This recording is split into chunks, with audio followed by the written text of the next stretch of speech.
జరగపోయిరా పోరా బయటికి. మీ అన్నని ఎవరో పొడిచి చంపితే నువ్వందరిని చంపడానికి వస్తావా? ఇక్కడ మేమంతా ఉన్న దేనికి దానికా? కేసు టేకప్ చేసావుగా, కనిపెట్టి చెప్తాంలే. పోరా. ఏంట్రా చూపు? నీలాంటి వాళ్ళని వదిలేయండి సార్. పోరా. రెచ్చిపోతున్నారు.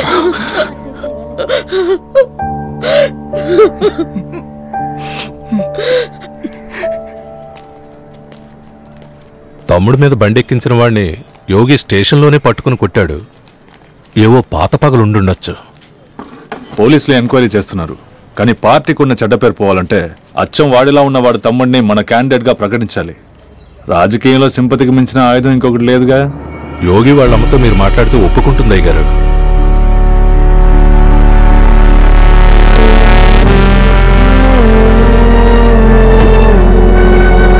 మా పార్టీ తరపున ధర్మాన్ని పోటీ చేద్దాం అనుకుంటున్నామమ్మా. వద్దమ్మా, ఇప్పటికే రాజకీయాల కోసం ఇద్దరి ప్రాణాలు బలిచ్చాను. మిగిలిన వేణైనా నేను కాపాడుకోవాలి. నాకే రాజకీయాలు వద్దమ్మా. కుటుంబం తాలూకు మంచి చెడులో బాగా ఉన్న దానిలాగా అడుగుతున్నాను. ఒప్పుకోరా అమ్మా? యోగి ఆశ నెరవేర్చడం మన బాధ్యత కాదు చెప్పండి. వాడే పోయిన తర్వాత వాడే ఆశ నెరవేర్చి ఏం ప్రయోజనం? వద్దమ్మా, వదిలేసే. అమ్మా,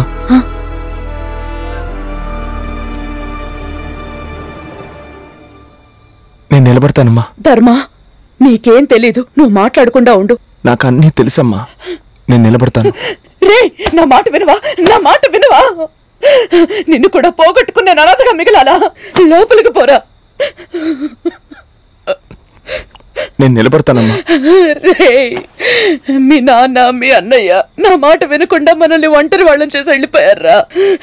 నువ్వైనా నేను చెప్పేది వినరా? నాకు నువ్వు తప్ప ఇంకెవ్వరూ లేరు. వద్దురా ధర్మ, మనకి రాజకీయాలు వద్దురా.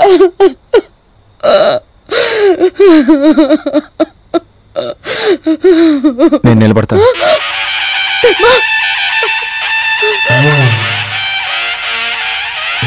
బాపట్ల నియోజకవర్గంలో మరణించిన ప్రజాస్వామ్య పార్టీ అభ్యర్థి అయిన యోగి తమ్ముడు ధర్మకి ప్రగతిశీల పార్టీ టికెట్ ఇచ్చి వారి అభ్యర్థిగా ప్రకటించారు. నిండు నూరేళ్ళు లక్షణంగా ఈ ఎలక్షన్ లో మనం పాల్గొనొద్దు. పాల్గొన్నా గెలిచేది మనం కాదురా.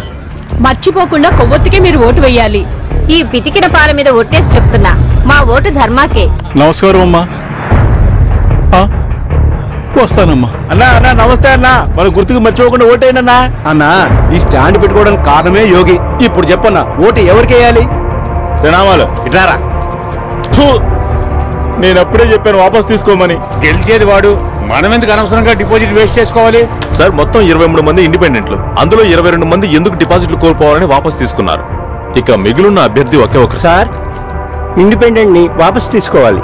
తెలుగు రాష్ట్రాల రాజకీయ చరిత్రలో రెండోసారిగా అన్న పోస్ట్ ఎమ్మెల్యే బాపట్ల నియోజకవర్గంలో పోటీ లేకుండా ఎన్నుకోబడ్డారు ధర్మ. ప్రగతిశీల అపార విజయం సాధించింది.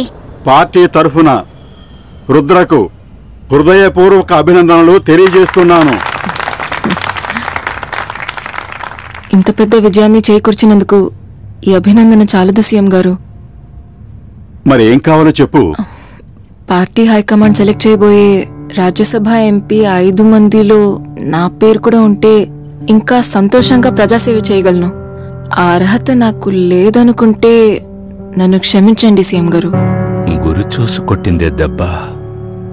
రాజకీయాల్లో చాతుర్యము చాకచక్యము ఉన్న నీకు ఆ అర్హత చాలానే ఉందమ్మా. లిస్టులో రుద్ర పేరు కూడా చేర్చండి. అలాగే అయ్యా.